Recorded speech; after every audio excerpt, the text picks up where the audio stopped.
All right, so today we have Marbella and Liliana talking about their careers, background, what they do, what a typical day is. Both are in technology. So we're gonna go ahead and start off with Marbella. All right, thank you, Marbella, go ahead. Hi everyone, I'm Marbella, Marbella Calvillo. I'm gonna see if I can share my screen again. Okay, let's see.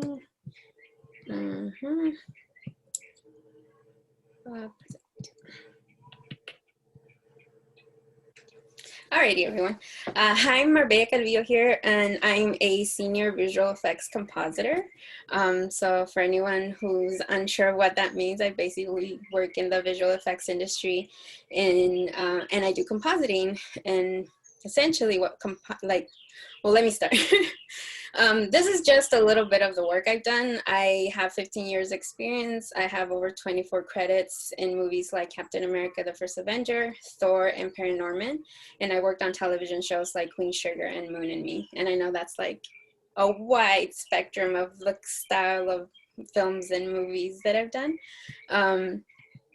And VFX compositing is basically combining layers from different sources to create the illusion that all those elements are part of the same scene. And I'm gonna go ahead and show you my latest breakdown reel, which shows you just a little bit of the work that I've done, and most of it is current. So you probably won't get to see any of the big movie stuff, but it does show you exactly what I do. So here you go.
Marbella, while we're watching this, can you just tell us, is this all the same sort of compositing? I'm sorry, say that one more time. As you're watching this, is it all the same kind of compositing? It's all one. Yeah, there's only really one style of compositing. Compositing in and of itself is a very specific kind of job that you do.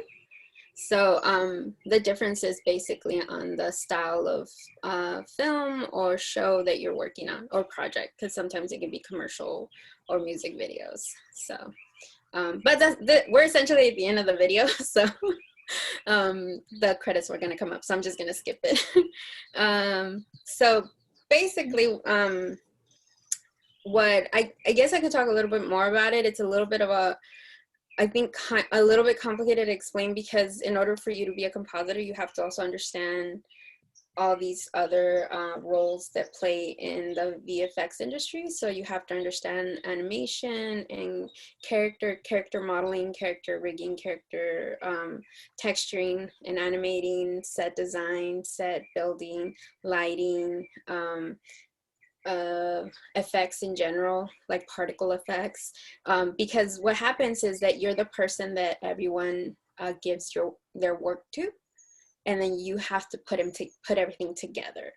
And so the main pieces of software that we use that are industry standard are Nuke, After Effects, and Flame. Nuke is the one that Nuke and After Effects I'm equally like familiar with. I started off with After Effects. I learned it in school, and then when I went into the industry, into jobs, Nuke was created. And so it became industry standard, and Nuke is a very heavy piece of software, and it's a really great software, especially for compositing. It's predominantly compositing and effects based. So if you are missing an element, or you need like a specific kind of a fire or water or snow or fog or anything like that, you can still build it in Nuke while you're compositing, which saves a lot of time from having to go back and ask like the effects department to build it for you. And you have control of it because you're essentially like finishing the scene. And what I like about Nuke is that Nuke offers Nuke Studio, which is free to students for learning purposes, and you can just get it from the Foundry's website. So Nuke Studio, it's limited on some of the stuff because they don't want people to use it for actual production. So if you're a freelancer, you can't use it to make money. So there's a limit on like resolution, there's a limit on certain effects or certain things or plugins that you can use, but you do get a really great foundation on how to use it. And I think the Foundry offers tutorials. So if you're interested in checking out Nuke and like playing with it, it's pretty cool. I really enjoy it. It gives you a really great 3D space, so you can work in like a 3D sense. After Effects is mostly layer-based compositing software, which is like a top-down compositing. And so it's like, if anybody's used Photoshop, it's essentially similar layout where it's like just layers. It's just more robust because you get to use like video clips, and you can edit and you can add sound, but predominantly it's used for motion design and compositing. So you can do all these like kind of like Nuke, but not as heavy as Nuke. It's just also more creative friendly. So you get to use a lot more, they offer a lot more plugins, a lot more presets that you can play around with. And Adobe offers a 7-day free trial for anybody that wants to try it out for 7 days. And they also offer a ton of tutorials on it. But out of all the software out there, this one's the more accessible. It's a lot less expensive to access it. You can buy a license for like in a month-to-month basis. So like if you want to try it for a month, you can do the entire Adobe Creative Cloud for a month, and just give it a try, like play with it, do tutorials, which is nice because the Creative Cloud offers like an extensive amount of other software that they like to interact with each other. And you can always cancel it if you can't afford it or you're not using it for work purposes. So there's no limitation there. So if you're a freelance artist, you can buy the license for as long as you need it for the job you're trying to do. And you can charge it to the client, which is fine. And then the most high-end piece of software used specifically in compositing is Flame. Flame can handle editing, color correcting, compositing, motion graphics, and delivery. So Flame is very specific. So if you can become a Flame artist, you will probably get paid the most. And I'm still trying to become a Flame artist. It's very unique because when I started in the industry, you had to have an entire editing bay, which not a lot of people can afford. So only in studios or certain people who can access it would become Flame artists.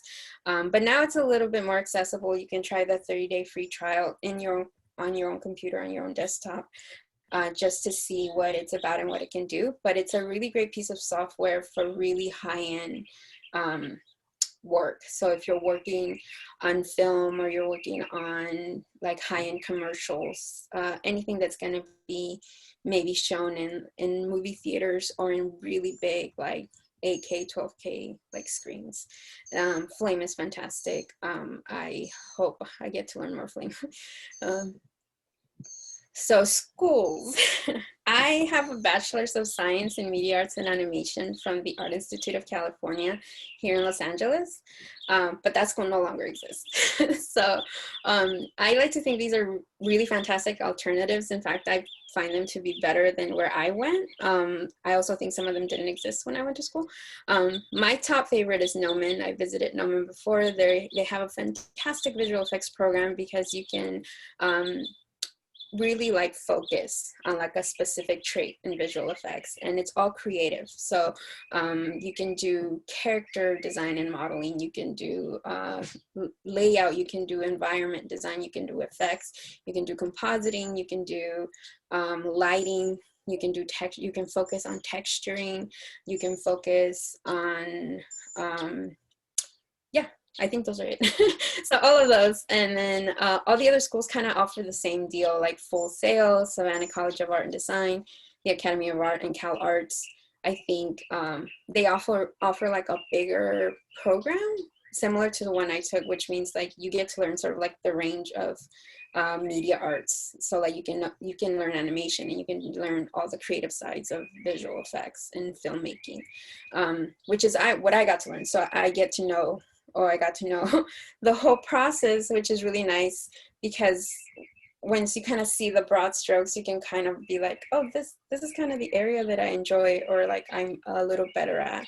Like I wanted to be an animator, but I very quickly found out I have really bad timing. Like I couldn't figure out timing. Timing was my enemy.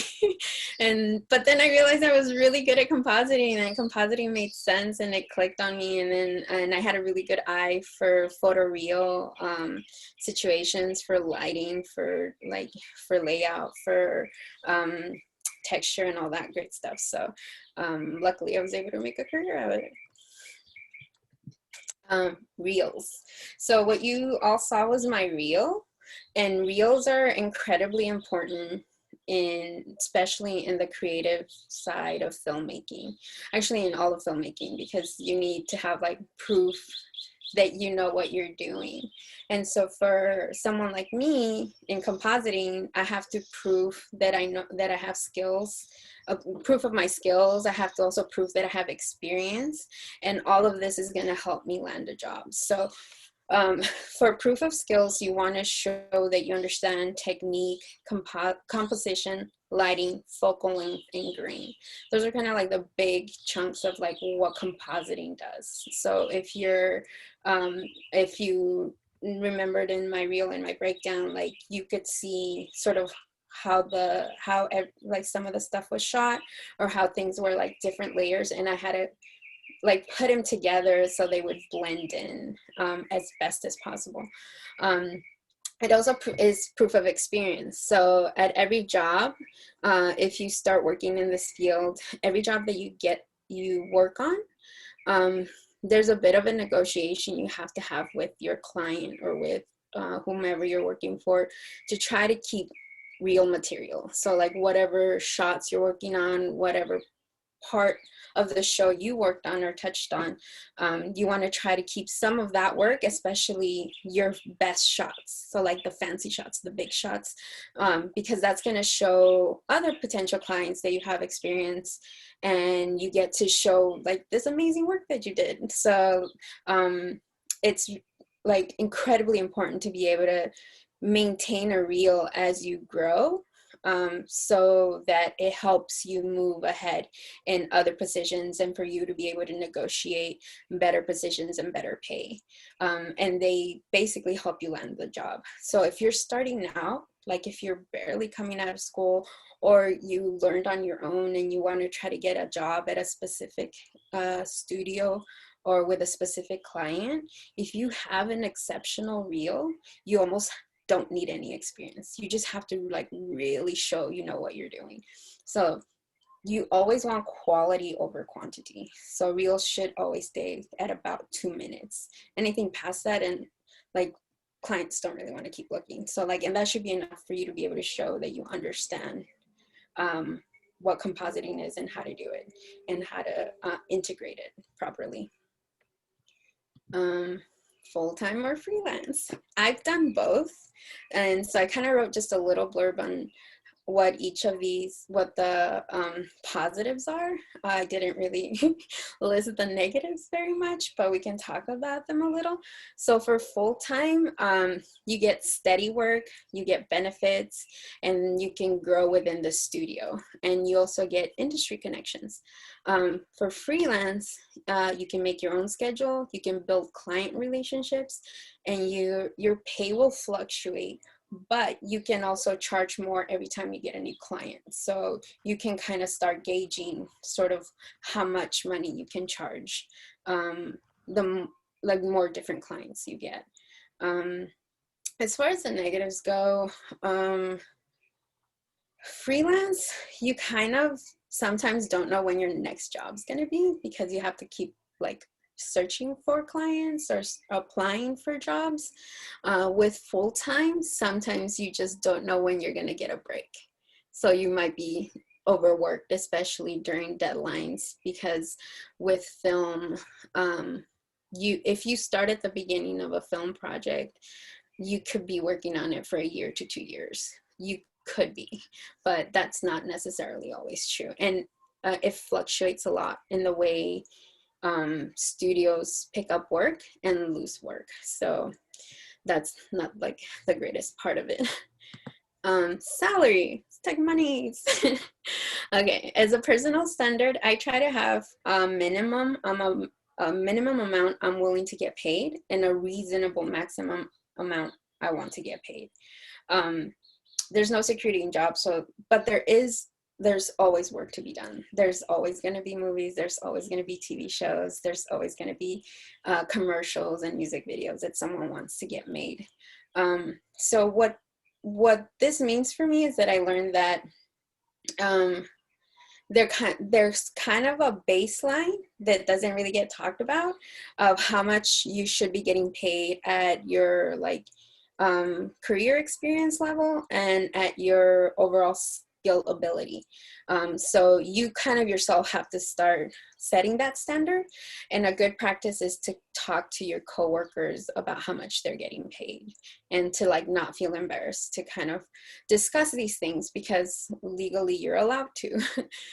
So what I like to do, because have been doing this for so long, and I have worked with other artists and much younger artists, I try to remind them that that they should be allowed to talk about their salary, and kind of try to set a standard of how much someone should get paid when they're starting out. And I find that the median, or like the lower medium of someone starting out, should be about $25 an hour and not less. Anything less than that, it's not worth the amount of time you put in to learn this skill, because this is a very specific skill. You don't just kind of accidentally fall into it. So you should understand sort of how much you're worth money-wise. And so I wanted to kind of show this little tiny graph. I don't know if that makes sense. I'm going to explain it. There's like three major areas of work that you could get. The top one is film, then there's television, and then commercial. So for commercial, music videos tend to land under commercial because they're like short format information or work that you're gonna do. Commercials pay the most. There's so much money in commercial. However, you get the least amount of work. So you can get paid a lot per project, but your projects can be few and far between in a year. So, and you have to like keep fishing for them. So and you would normally probably be a freelancer unless you're unless you get hired full-time at a creative house, which is pretty cool. But also then you go from freelance to salary, which means you're kind of locked down to whatever they're setting. Television, it's sort of like middle ground. Television will pay really well. They pay about $30 to $40 an hour, depending on your skill. And it's seasonal. So if you notice, like TV shows are very seasonal. So you have like season 1, season 2. So depending on like if the TV show gets picked up again, or it's been renewed for however many seasons, then you can gauge how long you really have a job for, and also for how long you should be trying to maintain that job if you want to keep staying at that job. Because even though there's a TV show that is being renewed, it doesn't mean that you can kind of get comfortable and not really try. So, because they want people to keep working. So television is kind of like middle ground. So you get paid pretty well and you will work seasonally, and odds are you probably won't work during, like, let me think. So most shows get aired around the fall. Yeah, around fall. So that means you're probably working all of like spring and summer, and maybe winter you're not working. But that just really depends on when the show airs. Film is the one that everyone wants to be part of. I like being part of film, but it is kind of like a catch-22. Film will pay you the least when you start out, like about $25 an hour when you're just entry level. But they'll give you like the most work. Like you can work a lot in film, and it can get exhausting. You might not know when your next break's going to be. It's going to be a lot of negotiating with your bosses on like taking breaks, taking vacations, and also because you're going to be doing it for so long, after a while you're going to want maybe a pay raise or a change in career position. So that's a huge part of negotiating also, because unless you say something, they're really not gonna, or unless they specifically need a person in a position, they're not really gonna reach out. So there has to be a lot of presence of being like, I want to grow in this studio, like how can we do that? But film always gives you the coolest reels. Like you can show the really cool stuff when you work on film. So that's kind of what I have for salary. What else do I have? So if there's any questions from anybody? I don't know if there was any in the chat. I couldn't tell. No? Maybe? Now, did you talk a little bit about your background and stuff? I know you covered that in a previous speech. But Oh yeah, I can talk a little bit about my background. So I started working in the film industry in around 2006. My very first job was doing roto work for Pirates of the Caribbean 2. And it was kind of interesting because there was a lot of information I wasn't given. I thought I was going in for an interview, and when I showed up, they put me to work right away. And so I kind of had to just jump in there. And also there was sort of this difference where they didn't ask me what software or what kind of computer I knew how to use. And they just kind of threw me on a computer with a piece of software I never used before. So I kind of had to like pick it up pretty quickly. But other artists that came in, like they would ask them, oh, do you know how to use this software? Would you prefer this other one? So I didn't get that. I don't know why, but I didn't, but I learned the software and I ended up actually using it on another project, which worked out for me because I ended up knowing more pieces of software. That was my very first job, and I did roto work for about 2 years. And then I got into stereo conversion. I got hired by this company to do roto work, and then they realized that, or they wanted to see if I could see stereo, which is like the 3D, like the mimicry of 3D, and I could. So they asked if I wanted to try doing conversion, because they were doing their own software. They were building their own method and their own software, and so they wanted me to learn it. So I worked for them for 2 years, and in those 2 years, I went from just doing conversion to doing compositing for conversion. And then because of that, I ended up being hired by this other studio to work for them. I worked for them for 3 years doing stereo compositing, and that's where I got to work on Captain America and Thor and Iron Man 3, and I believe I worked on Jurassic Park, Pacific Rim, Star Trek, the second one, we worked on a lot of films at that time, so I can't remember exactly which one. I think we were working on 3 or 4 films at once, so it can really like compound. It's a lot of work. From there, I ended up working at Leica. If anybody knows what Leica is, that's the stop motion film studio in Portland. Sorry, it's not in Portland, it's in Oregon, in Hillsborough. And it's their last big project was Missing Link. Yes, Missing Link. I loved it, thought it was great. But I got to work on their second film, which was Paranorman, and they are the ones who made Coraline. So they only do stop motion films. And working on stop motion films was a lot of fun. I could visit the set and visit the puppet makers. So it was really cool. After that, I ended up going freelance. I was like, I'm gonna try freelance because I was working for these studios and I was having a hard time moving up. And so I decided to do freelance to see if I could get a break because I was working so much, but also keep working and keep like maintaining my reel up. And so I started working for this studio called The Molecule, and they are out in Hollywood, and so we only worked on TV shows. So we were working on TV shows that aren't necessarily like effects heavy. So they weren't like superhero shows or sci-fi shows. They were just kind of run-of-the-mill story shows. Like we worked on Ballers, on Queen Sugar, on The Americans. We worked on Shooter. I think that's about it. And I think we did a couple of movies, but they were like not the greatest movies. So for those shows, it's kind of interesting because with visual effects, a lot of people tend to think that it's like really big, fancy, showy stuff.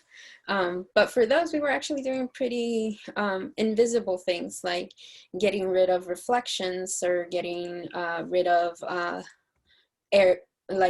era stuff that's not appropriate to the era of the show. So for like The Americans, it takes place in the 70s. I want to say the 70s.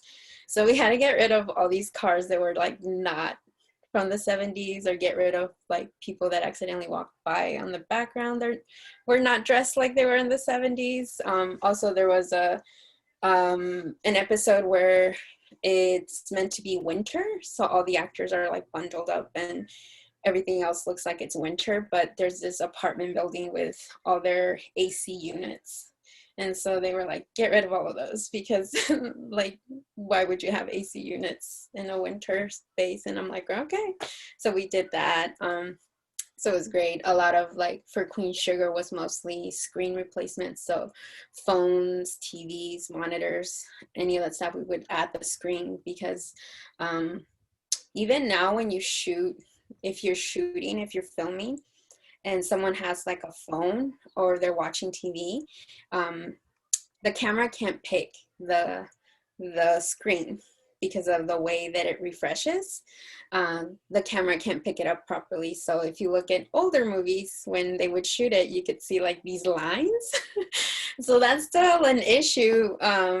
But TV, like monitors and TVs are getting better. So instead of kind of dealing with that, what we do is they just shoot blank, or they like the monitors are off, or they put like a little green border, or they put markers. But all of that is helpful because I prefer markers and just a blank screen, because what that does is that it helps me track the screen, and then I can keep the reflections.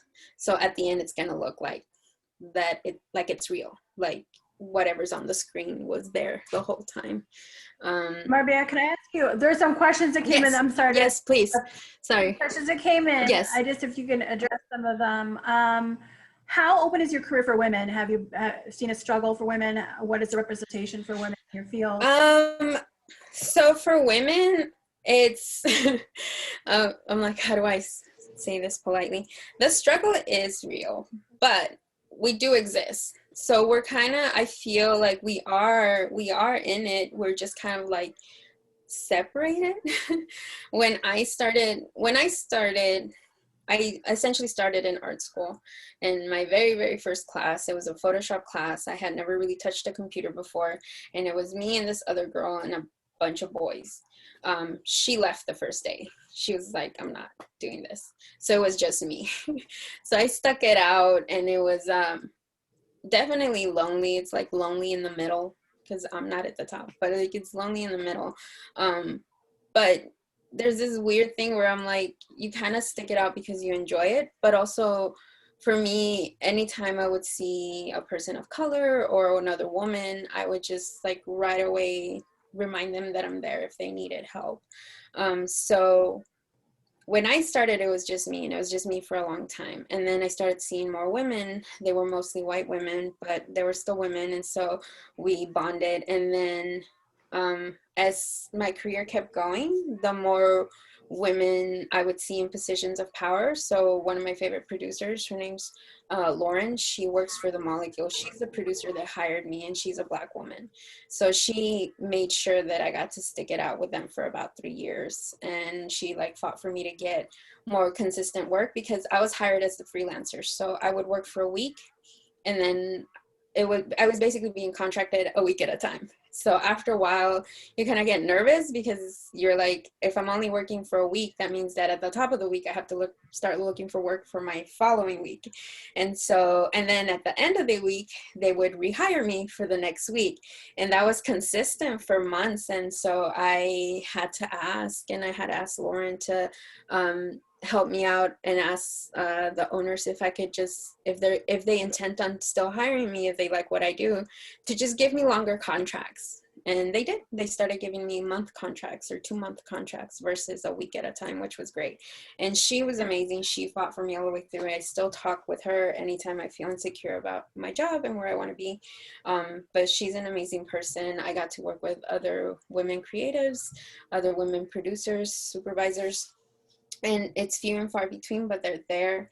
And then Like a my club, very right? last, You guys are a club and kind of network and kind of, I think it's important to kind of build those connections, and you kind of will naturally build those connections anyways, because as people, we're very social. But when you start kind of finding people you have these commonalities, you're gonna gravitate towards them. Because even when it's just men, like they still have to build those connections too. It's just a bit easier for them because they look like each other. And so you just kind of, that's kind of how it is now. But what I did notice is my very last job, which was one of my favorite jobs I've ever did, and one of the hardest jobs I've ever did. I was a compositing lead for the kids TV show Moon and Me. And within a couple of months, our supervisor just left. And so they asked me to take over his role. And I got really lucky because I took over his position as compositing supervisor. And my entire crew, which was a tiny, tiny crew, was a mixture of queer folk, women, and like brown men. And I was lucky that when I came in, I started as their lead. So I take very good care of my artists and my projects. And so I understood every single one of them and their capacity, sort of where they wanted to be better, where they could do better. So I don't expect the same thing from everyone. I just ask that they do their best, and they do all the time, every single time. And so to me, that was like a moment of joy, because I was like, things are becoming more equitable. And so we just kind of have to stick it out a little. But I think that's like the great part about doing these talks, is that if you're someone who has this, like, wants to know more about the artistic side of filmmaking and visual effects, when I started, I didn't know what I wanted to do. I genuinely did not. I just knew I was an artist and I wanted to go to art school. And I knew that if I worked somewhere in film, I could make some money. That was it. That's all the information I had. But with this, like, I'm hoping that it sparks the curiosity, because the more people willing to like search it out, like the more space we can make. So like, it's hard to make space if we don't see anyone trying to take up that space. Right. So. Well, I know that there's other questions, but I want to be able to give Liliana time. I'm Yes. running over, but if you want to answer the questions that were in the chat. Yeah, I can't see my chat, but when I sneak out of this, then I can. Go ahead and stop sharing. I see. Yeah. Yeah, okay. I'll start sharing. Well, I'm just gonna leave you with thank you. If you guys want to Yes. grab my info, you guys can message me, email me, or message me on Instagram. I forgot to put that's my handle at the bottom. Sorry, I forgot the at. I forgot the ampersand. So just hit me up. We can talk about movies. I love talking about movies. So I'm gonna stop sharing now. Thank you so much, everyone. Yeah, and stick around if again if you have any questions, you can see the chat. Yeah, I'll be here. All right. Yeah. All right, Liliana, you work at Google. Talk about what you're all about. And did you go? There we go. Absolutely. How exciting. Thank you so much, Adrienne, for this great opportunity. And can you see the screen?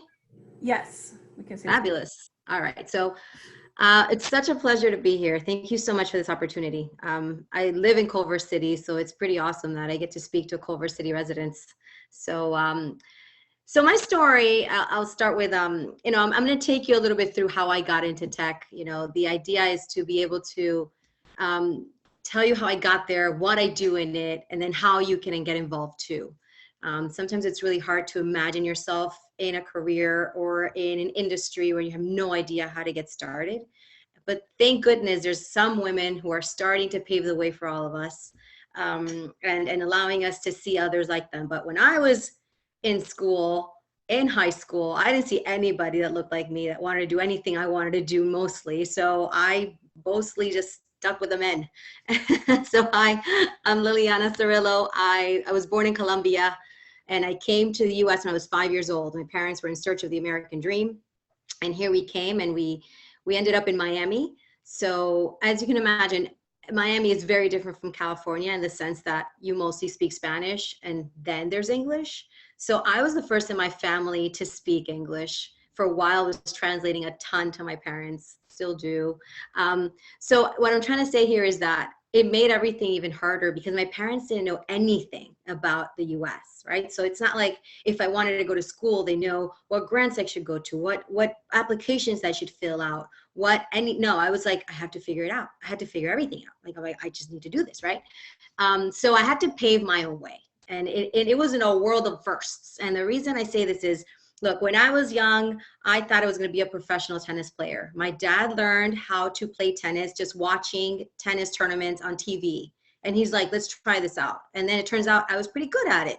So he's like, let's try this. And I practiced 4 hours a day, every day. And I was going at it. I became, you know, captain of my tennis teams. And this is where I thought I was going. And there's a reason why this line looks like this, because life is not a straight line, as you know, and I've done all kinds of twists and turns, but at the end of the day, I've been very clear that I've wanted to do better than my previous generation, help my parents out. I've seen their sacrifices, so I wanted to have something stable. I wanted to have a career. How I was gonna get there, I wasn't exactly sure, but I knew I had to learn from all these steps along the way that I was getting myself into. So what I'm trying to say is you may start right now thinking you're gonna be X, and you could do that and then realize you kind of don't love it. So maybe you pivot and you do something else. As long as you take what you're learning from something and taking it to another, that's when it's key. So for example, so it didn't work out. Tennis and I didn't work out. My knee gave up on me, but I learned a ton of things, right? I learned resiliency. I learned competitive or healthy competition. I learned collaboration. I learned commitment. I was waking up every Saturday morning to go to some competition. So responsibility. I learned that when I was 14 years old, I was beating boys in the tennis court. That means I could do it. And it taught me a ton of how to be confident and know that I could be just like they could be, right? And so all of this transferred over to whatever is next I was going to do. And by the time I was in high school, which by the way, I went to a magnet program to study medicine because I wanted to be a pediatrician. The magnet program I went to for medicine also had a performing arts section. And so I, you know, did all of the medical part of the program that I was in, but I dabbled in the theater aspect because they had an open audition and I was like, oh, you know, in the meantime, while I'm studying biology and opening up animals, you know, I'd like to take a break from that and like just be on the side singing Marini's Black Bottom or something, just anything, right? Turns out there was an open casting call for Maria and for West Side Story. And I went and I'm like, if I just get the girl who's dancing on the back, that'd be perfect. Just keeps my mind away from all this medicine. And turns out I got that little part of the little girl who's dancing in the back, which is perfect.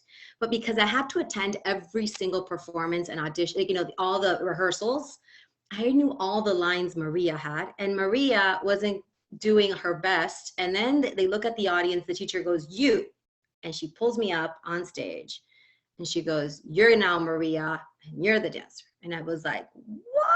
Oh my goodness. Okay, so everything changed for me because I thought I wanted to do medicine, but all of a sudden I saw this whole world of performance and communications. And from there, I quickly learned I could do internships in different things. So, you know, I like the theater, but that's not what I wanted to do fully, but I like the performing aspect of it. So then I was able to get an internship in Univision, and I was in Univision, and in Univision, again, what did I learn there? You know, allowed me to, the people I knew at Univision allowed me to have jobs at soap operas, and I was doing props. So I was the one doing the continuity of props. So if there was a fight scene and a glass got broken, if they said cut, I need to make sure I cleared out the broken glass and put brand new one on so that it would look as if nothing had happened because they had to do another take. And it was really weird. It was like, how does this person get into tech? Like, what am I saying? Well, again, this is the reason I'm saying you're probably gonna have a ton of opportunities to do all kinds of things that you never imagined. But again, I had my eye on the prize. They called me to do movies, they called me to do other things. But at that time, I wanted to go to school, and I got accepted to go to the University of Miami. And I said, this is really important. But there was this one critical call where they said, Lily, you know, you're doing really well as a prop master. Now we want to ascend you to be director assistant so you could help in a movie with Eddie Murphy. And I'm like, what? But you have to not go to school. You have to do this full time. I could have done it. Easy money. I knew how to do the job really well. But then what would happen to my dreams? This is not thinking long-term. I've always been a long-term thinker. I could really quickly do something on the side, fall in love with it and just run with it. And I said, you know, this is an amazing opportunity, but I can't do it. I have to finish, I have to go to school. So that right there was a big decision I made, went to school, and that opened other doors. Even though I had closed ones, I was very open-minded about the doors. I've never had like a 5 or 10-year plan. I was never like that. I just knew that I wanted to ascend and get better, but I was always open to opportunities. And so I always, when I was in the University of Miami, I was the first to have a Spanish rock radio show. Again, the arts were calling. I had a TV show on Mundos, which was at the time, the Telemundo sister, which is now part of NBC Universo, but it was basically like MTV in Espanol, but with just Spanish rock stuff. And I was the first VJ on it. And it was fantastic. I loved it. But again, like Marbella was talking about, it was almost like a freelance thing. Like one day you have it and the next day you did, and then a girl who looked prettier would take your job. And I was like, this is not consistent. This is not working out for me. This is not what I want for my career, to be like struggling artist. I cannot, that's not in me, in my nature. So people love it. Didn't work out for me, right? So I said, you know, I need like a job, like a career, like something stable so I can help my family. So I always went to school and always went, and I always worked. I didn't have the usual college, you know, fun times that people have. It's an amazing journey, but I didn't have that. I was like working, hustling a ton. And that led me to, when I got to my senior year, there's an opportunity to go into I went to an agency, took a bunch of tests. Turns out I was really good at PowerPoint at the time. Who would have known? And that allowed me to get a temp job at an advertising agency. And I had no idea advertising. And so when I went there, you know, it was the head of strategic planning needed me to help him translate all of the, literally he had papers and he's like, can you put this on a template so I could do it online? I'm like, yeah, okay, you want presentations? Every single presentation that came out of the company went through me. I basically did everything. And I was like, I can't believe this is a job. But I didn't say no to it. I was like, let's do it. Turns out when I graduated, the same day I went to school, I didn't do medicine. At that time now I was into full on communications. I went for broadcast journalism. I minored in theater.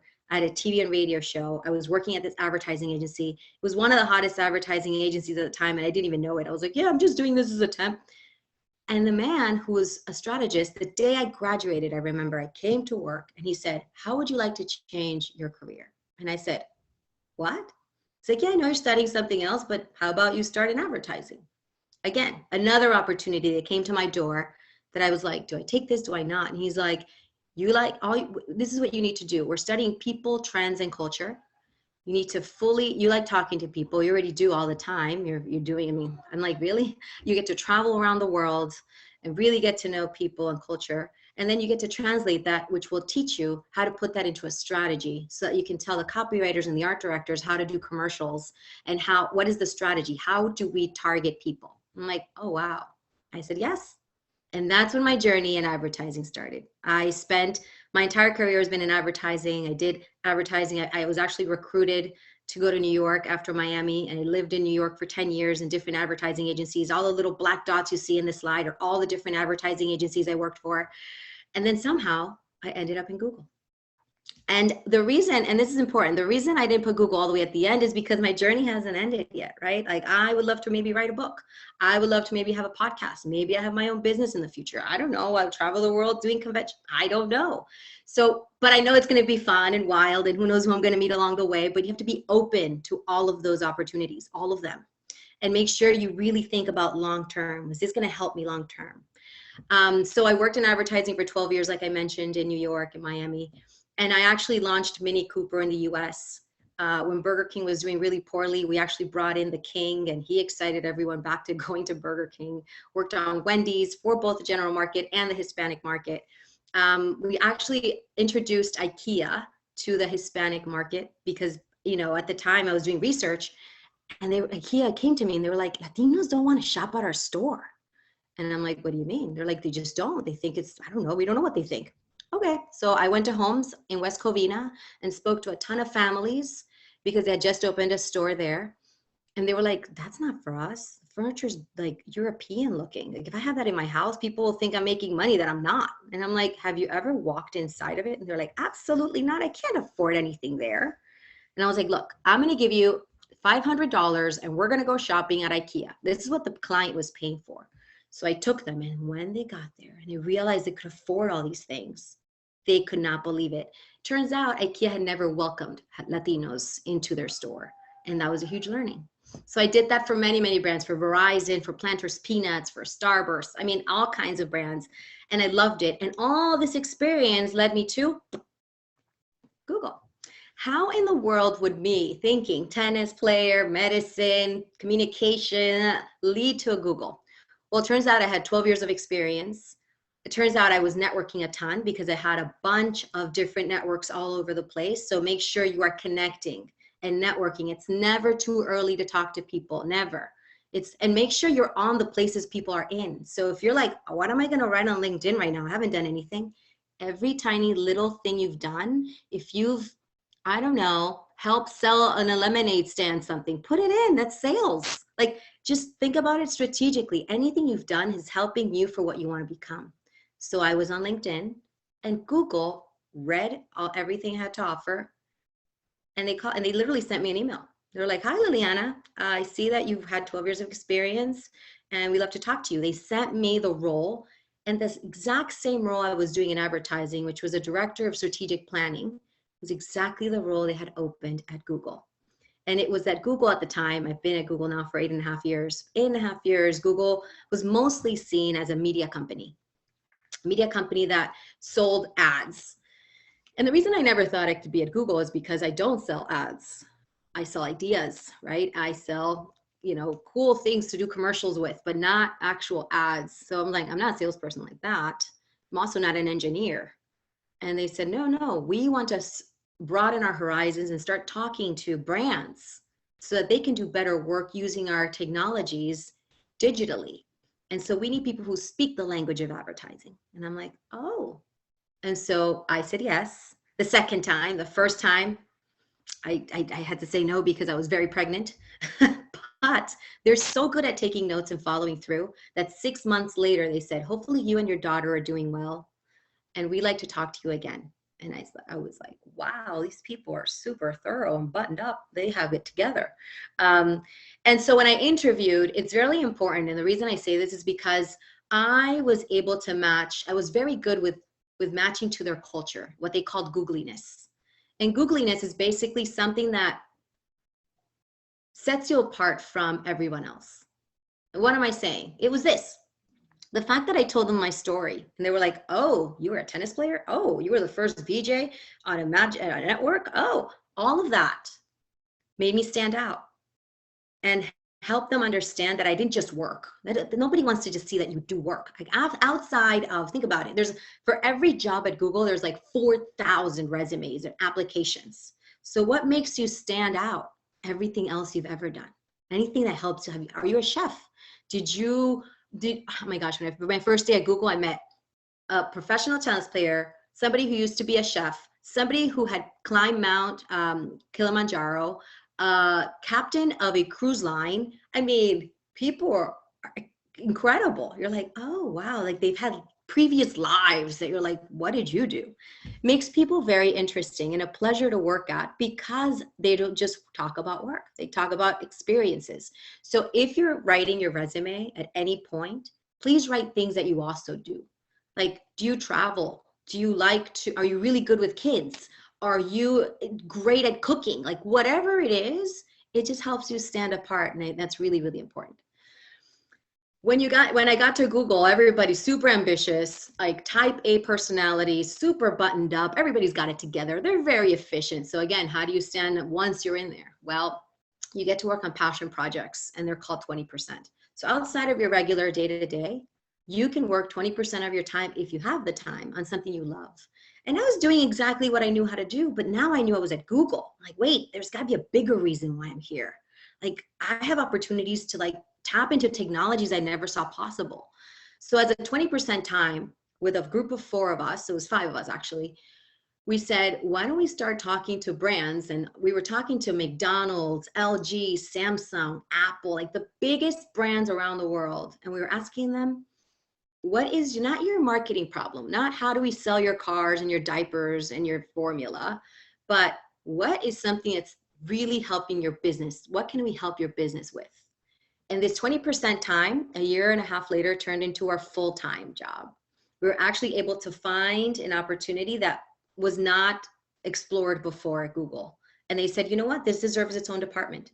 So now I lead strategy for a team called Exploratory at Google. And I hustled my way there too. I had to find a way and I paved my way through Google to find my own job. And what we do is we find a huge problem that the brand has. We find breakthrough technologies at Google or Alphabet, both. And we find a really radical solution that will change everything about their business and make them a ton of money, right? But because it's going to change consumers and how they do it. So the technology behind Waymo and the autonomous cars, we work with that. The technology on radar, so it detects motion, we work with that. Technology so that when you're picking up something in a store, it can start giving you information digitally so you know more about the product and not just what it says. All these are technologies we can pick up to help find solutions. And so one thing I'm working on right now is called the Smart Manual. How many times have you gotten your parents' cars, or maybe if you're a senior, maybe you have a car, and you look at this block of 500 pieces of paper that you never look at, ever? Like, why would you? Like, just go on YouTube, right? Well, now it turns out we're making it easier.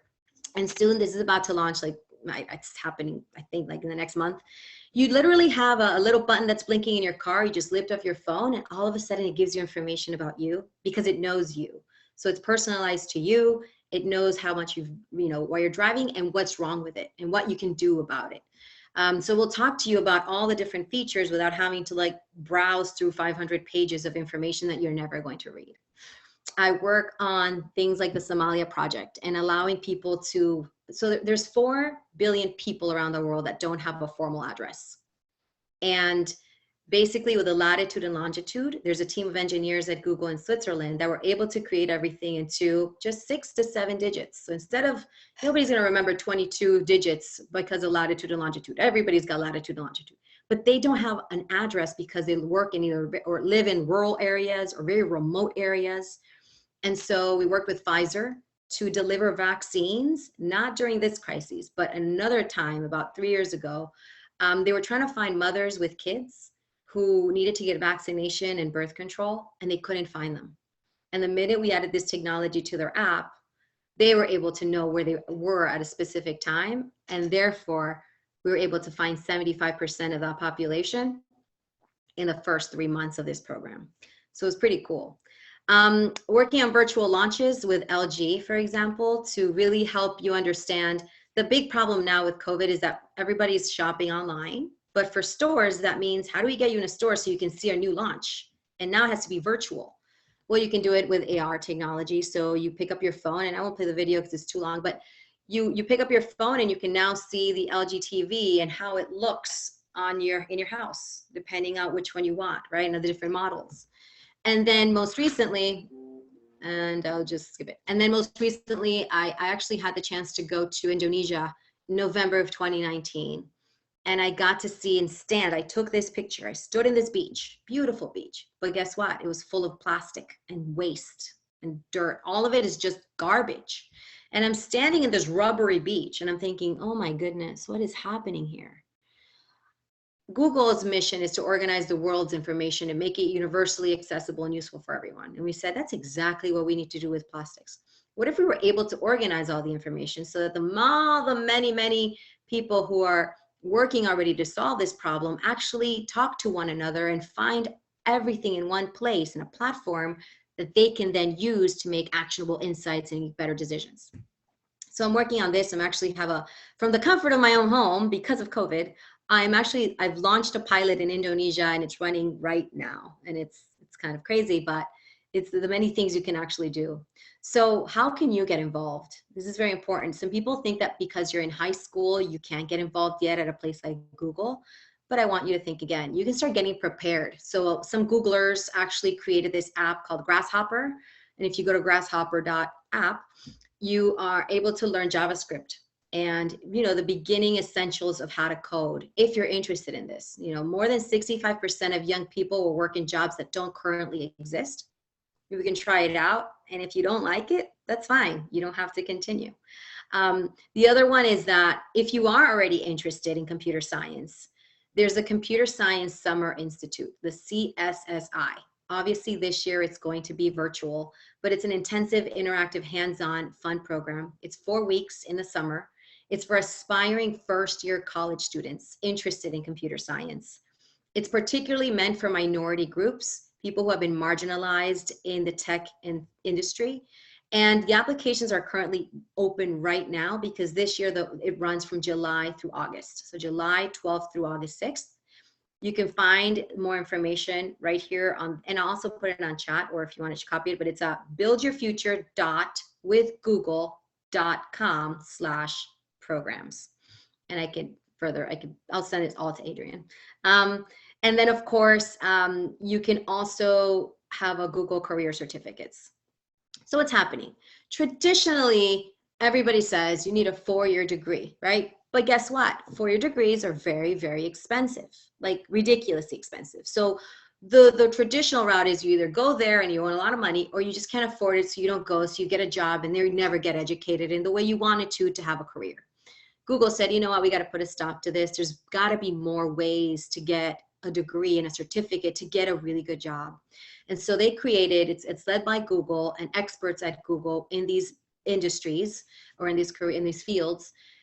And without having any experience, you are able to join or get a Google Career Certificates. It's you learn everything online. It costs about $39 a month, and it takes about 6 months to do. If you can only spend less time on that, then it'll take a little longer.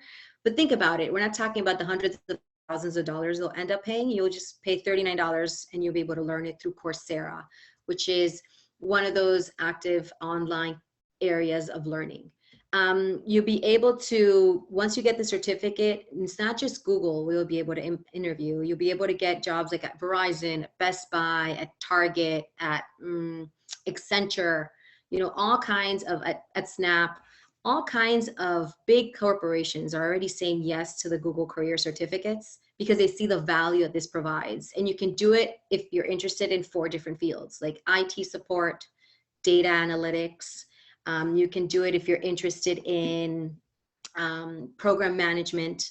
And if you do, so once you do the certificates, you get trained, you do it, you pass the test, and you interview, you have a path to in-demand jobs, and your first job could pay you up to $63,000 just to start. So it's a really great opportunity if you are thinking, you know, I'm not sure what I want to do, but I want to do something, and this seems like a great opportunity. Or if you're already thinking about a specific path, this is a way to excel in that. The idea is to be able to get a job soon rather than 4 years from now.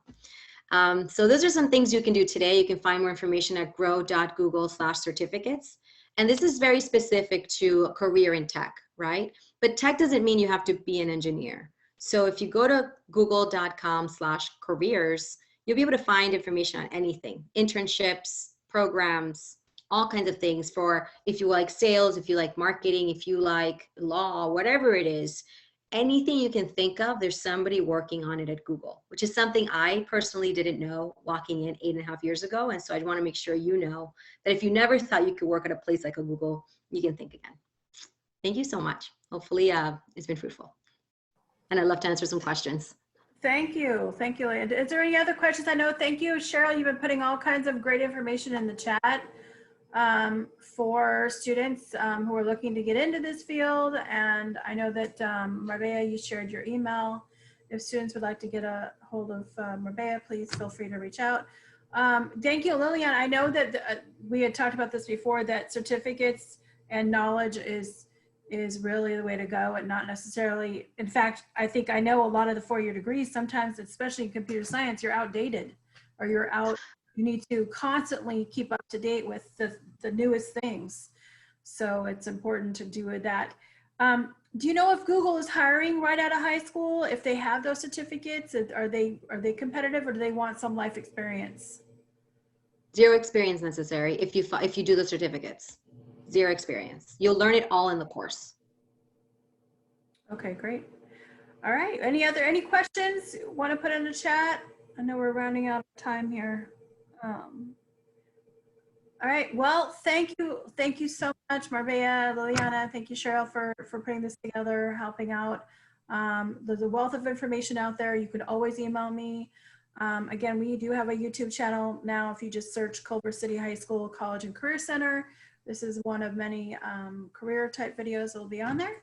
And I just wanted to